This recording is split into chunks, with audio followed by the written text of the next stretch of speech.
Hi, good morning, class. Since there are no classes today due to suspension, so we will have a recorded meeting or recorded video lecture. So before we start, let us have a prayer. So let us remember that we are in the most holy presence of God, in the name of the Father, the Son, and the Holy Spirit. Amen. Lord, we offer to you our class today. We pray that through your divine guidance, we will learn how to listen attentively to the inputs of our teacher. May we appreciate his effort in imparting his knowledge to us. May we participate actively in the discussions and activities so we could learn. The name of the Father, Son, and Holy Spirit. So for today, we will just have a review about our past discussion. So in the past discussion, we discussed about the respects. So again, what is respect?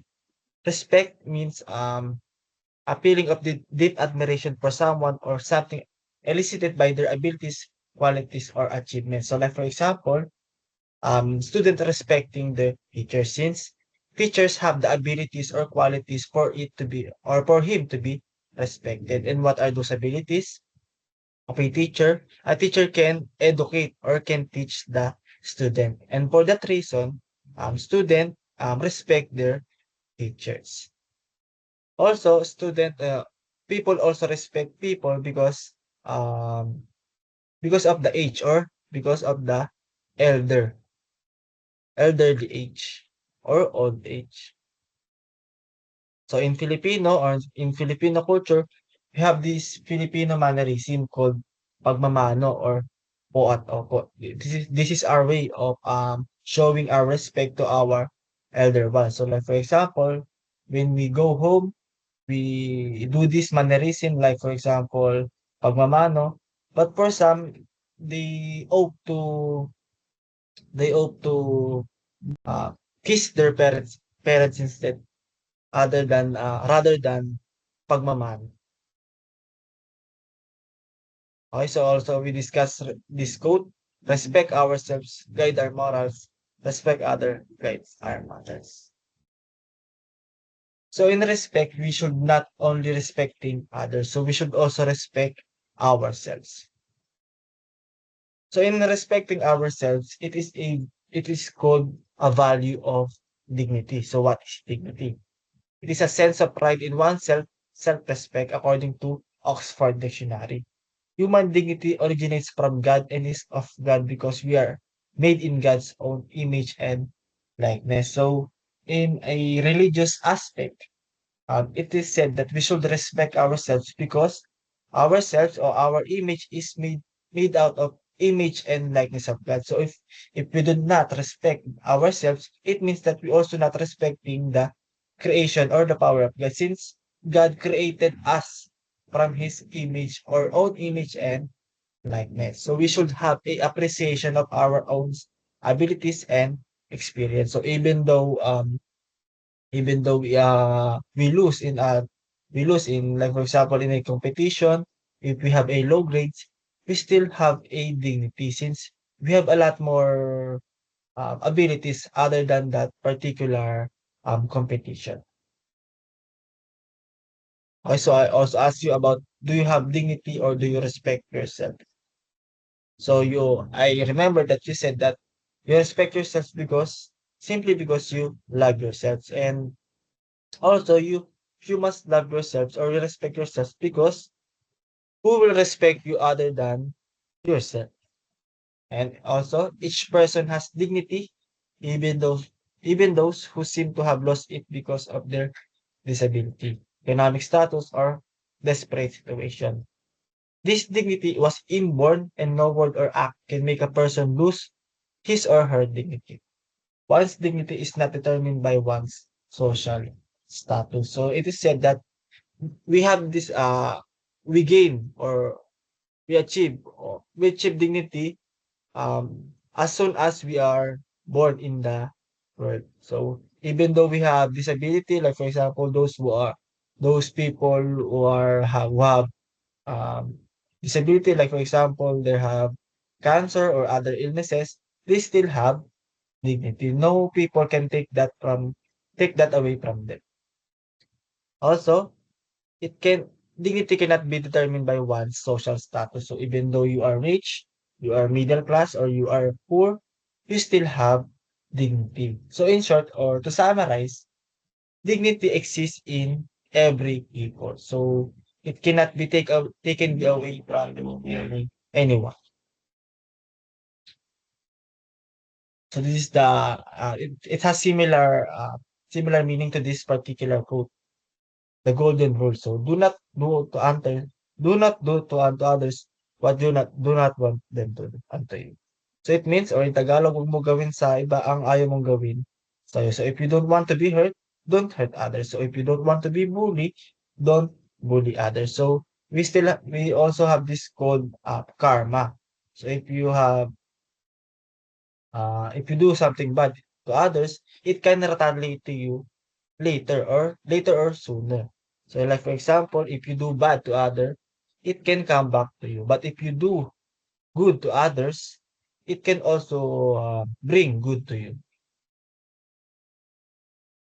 Then we will discuss na the value of fortitude, since we already discussed two technically three values. Like for example, the first one is prudence, the next one is respect, the third one is dignity, and the fourth one will be fortitude. So fortitude, the self-fuel of habitually choosing goodness. So again, habitually, it means you do it regularly. Again, habitually, it means you do it regularly. Or you regularly choosing goodness. So do you think ba you are choosing goodness every day? Sige, reflect on that. Do you think you choose goodness every day? Or you don't have to answer that. You just have to reflect on that question. Do you habitually choose goodness? O araw-araw ba kayong mabait? Yan. Then we also have a quote. Fortitude is the martial of thought, the armor of the will, and the court of reason, according to Francis Bacon. Fear is something that before we discuss the fortitude, we first discuss what is fear, since this is also related to fortitude. So fear is something that all human persons feel. We feel fear when we think that someone or something is dangerous and could potentially harm or hurt us. For this reason, several psychologists believe that fear is necessary for our survival. It alerts us and causes us to stay away from potentially harmful situations. So like for example, in the movie Inside Out, si Fear, all of us have this particular feeling. So we have fear because it alarms us when there is a potential harm that could happen. So like for example, you fear this certain like for example, you fear spiders. So last time I asked about you, what do you fear the most? And some student say that they fear spiders. So why do you think you fear spider? Because it can potentially harm you or hurt you. Like for example, the spider can bite you. So that from that you feel fear, since you feel that the spider can hurt you or harm you. So another example, um, you are you you are afraid of heights or yung mga matataas na bagay or matataas na building. So you are afraid of heights because you thought or you think that you might fall off that particular height. So like for example, I believe you experience in EK or Enchanted Kingdom. There is a particular ride called uh what do you call that? Extreme Tower, and also Space Shuttle. So Extreme Tower and Space Shuttle, it has a um very very high height when you observe about it. So in extreme, when you are at top of the extreme ride, you feel afraid, since you feel or you think that you can fall off that particular ride. And also same with space shuttle, you are afraid of that particular ride, since you think that you can fall off on that particular ride. So we feel fear because we think that it could potentially harm us. So like for example, also we fear or we afraid of particular person. Again, it can also sample of person. We feel fear of a particular person because we are afraid that that particular someone could hurt us or potentially harm us. So in fear, we have this thing called aphobia, or aphobia is an uncontrollable, irrational, and lasting fear of a certain object, situation, or activity. This fear can be so overwhelming that a person may go to great lengths to avoid the source of this fear. So, phobia daw, it is uncontrollable or irrational. So, you don't understand why you are afraid of that particular objects or particular activity. So like for example again, you are afraid of spider, but you don't understand why you are afraid of spider. So that is called phobia. Another thing is afraid of dark and tight space. Again, like for example, a tight and dark place. So that is one of my phobia. I am afraid of dark and tight space. So I still also don't know why I am afraid of that particular thing, since I have no past experience that I have been in that particular place, which is a dark and tight place. I just don't know why I am afraid of that particular thing. That's why it is called irrational and lasting fear of a certain object. It also can cause a person go to great lengths to avoid the source of this fear. So, gagawin mo lahat para lang makaiwas dun sa particular fear na yun. So, like for example, yung spider, gagawin mo lahat para umiwas dun sa mga spider. So, there is some case that people can collapse or mahimatay pa because of phobia. That's how um, crucial or critical this phobia was. It is uncontrollable. So for this, I have this particular activity which you will answer in the comment section. So you will only choose three on this particular category. Again, you will only choose three of these particular items. Then you will answer it. So like for example, I choose claustrophobia, acrophobia, and nyctophobia. So I will answer what it is all about. So claustrophobia is fear of blank. So I will only choose three. Again, this particular activity, you will just only choosing three items to answer. That is the number one activity or question. You will answer that in the comment section. Then, on this particular activity again, uh, what frightens or scares you? And what do you usually do when you find yourself in a scary situation? Again, this is number one. This, num this is number two and three. For number two, what frightens or scares you? Ano yung pinaka-kinakatakutan nyo? Again, my experience, I afraid of dark and tight space. And for number three, what do you usually do when you find yourself in a scary situation? Do you panic or do you run? What do you usually do when you find yourself in a scary situation? So in a while you are answering, you can pause this video, then continue on the video lecture.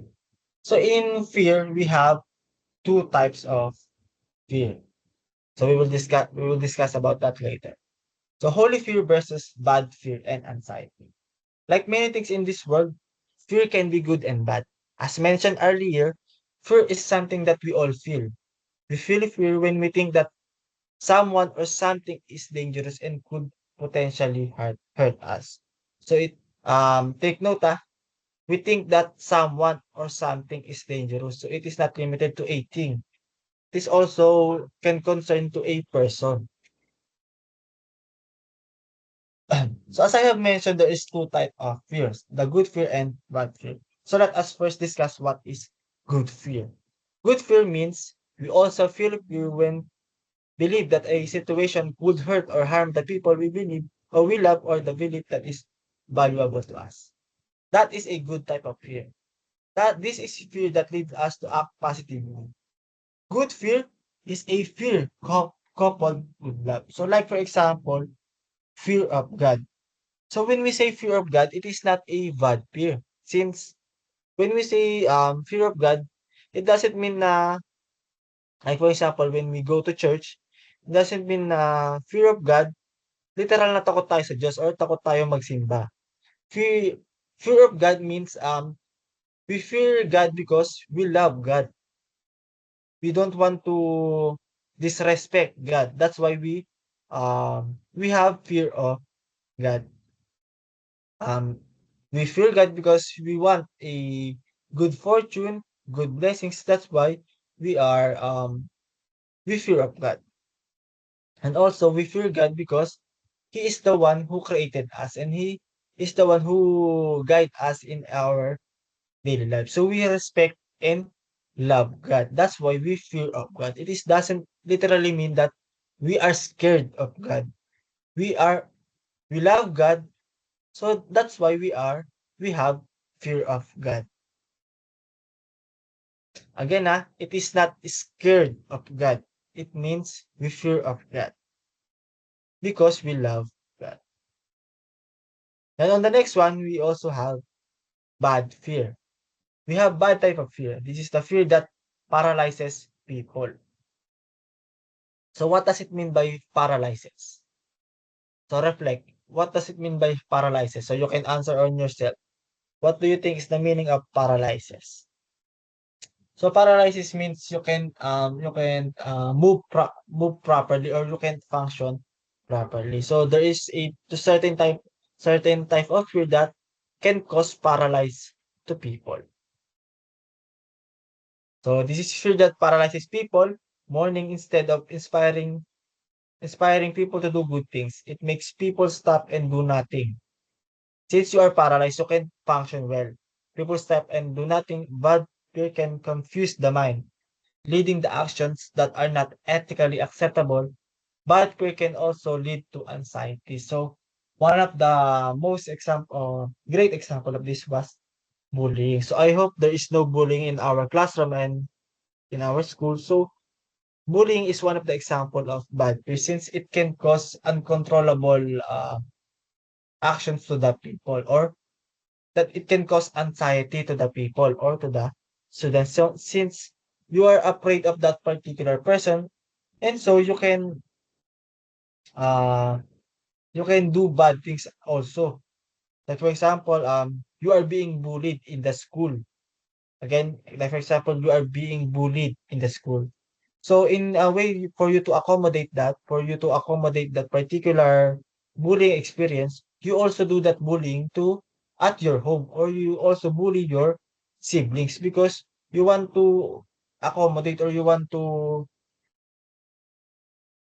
um you want to retaliate for that particular bullying in a way that you bully your siblings or you bully other person because you can't retaliate to the people bullying you. So, you bully other people. So that is a example of bad fear. Or in Tagalog, kung kapag binubully ka ng iba o binubully ka ng isang particular student, ibinabaling mo sa iba yung pagganti mo. So, gumaganti ka sa ibang tao. That is another type of fear, which is bad fear. And for that, I have this a particular video which you will be watching. And please reflect on this.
So that is an example of bad fear. So as you can see, he is that particular person or that student is being bullied by other students. So it can cause anxiety or deep depression to that particular person. So I hope that there is